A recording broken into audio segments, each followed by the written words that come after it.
पुरानी कथाओं के अनुसार एक समय एक बहुत शक्तिशाली असुर था, जालंधर। वो अपनी शक्ति और अहंकार के कारण देवताओं को बार बार चुनौती देता रहता था।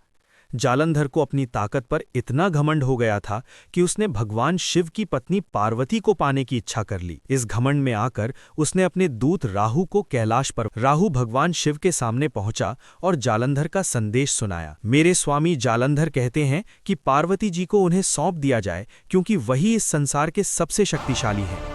ये बात सुनकर भगवान शिव अत्यंत क्रोधित हो गए।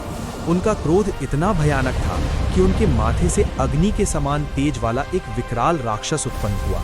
उस राक्षस का रूप बहुत डरावना था। उसकी आंखें आग की तरह जल रही थीं, उसके दांत तलवार की तरह नुकीले थे और उसका शरीर पहाड़ जितना विशाल था। जैसे ही वो पैदा हुआ, वो जोर से गरजा और तुरंत राहु की ओर बढ़ा, क्योंकि वो बहुत भूखा था।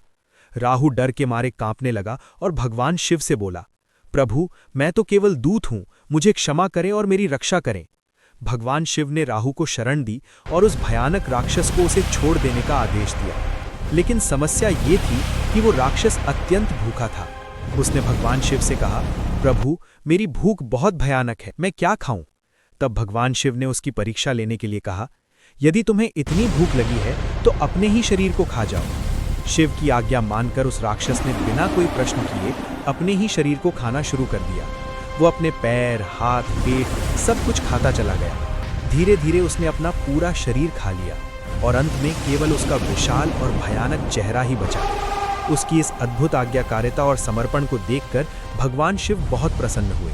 उन्होंने कहा, तुमने मेरी आज्ञा का पूरी तरह पालन किया है। आज से तुम्हारा नाम कीर्तिमुख होगा। तुम्हारा चेहरा मंदिरों के द्वार पर लगाया जाएगा और जो भी भक्त मंदिर में प्रवेश करेगा वो पहले तुम्हारे दर्शन करेगा।